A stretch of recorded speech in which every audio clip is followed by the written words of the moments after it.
Umani ng matinding batikos ang isang vlogger mula sa Mindanao matapos mag-viral ang mga video na naglalaman ng mapanirang pahayag laban sa mga katutubong Manobo at Tiboli. Kinundina ng National Commission on Indigenous Peoples Sultan Kudarat Provincial Office ang naturang mga pahayag at sinabing isa itong anyo ng diskriminasyon na labag sa karapatan ng mga indigenous peoples na pinapangalagaan ng batas. Kinilala ang naturang content creator na si Gino Morales ng binuang blog GTV na may tinatayang 47,000 followers sa social media. Sa mga kumalat na video na kalaunan ay tinanggal, umano'y tinawag ni Morales na mabaho, supot at dugyot ang mga miyembro ng tribong Manobo. Sa isa pang vlog, ganun din ang pagtukoy nito sa mga miyembro ng Tiboli Indigenous Cultural Community.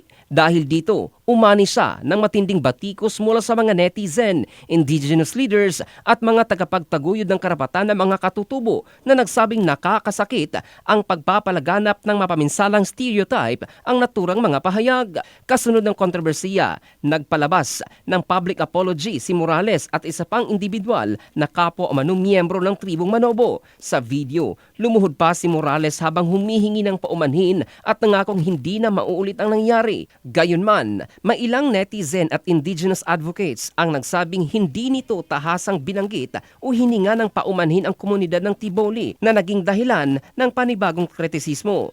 Sa pahayag ng NCIP, sinabi nitong ang naturang mga komento ay hayagang walang paggalang at nakaaalipusta sa mga Manobo, Dulangan at Tiboli. Iginiit ng ahensya na ang ganitong mga pahayag ay maaaring lumabag sa Republic Act 8371 o Indigenous Peoples' Rights Act of 1997 na nagbibigay ng pantay na proteksyon sa mga indigenous peoples laban sa diskriminasyon. Patuloy na nakikipag-ugnayan ng NCIP sa mga apektadong komunidad at iba pang kinauukulang ahensya upang matukoy ang nararapat na hakbang kabilang ang posibilidad ng maayos na pag-uusap o pagsasampa ng kaukulang kaso kung kinakailangan.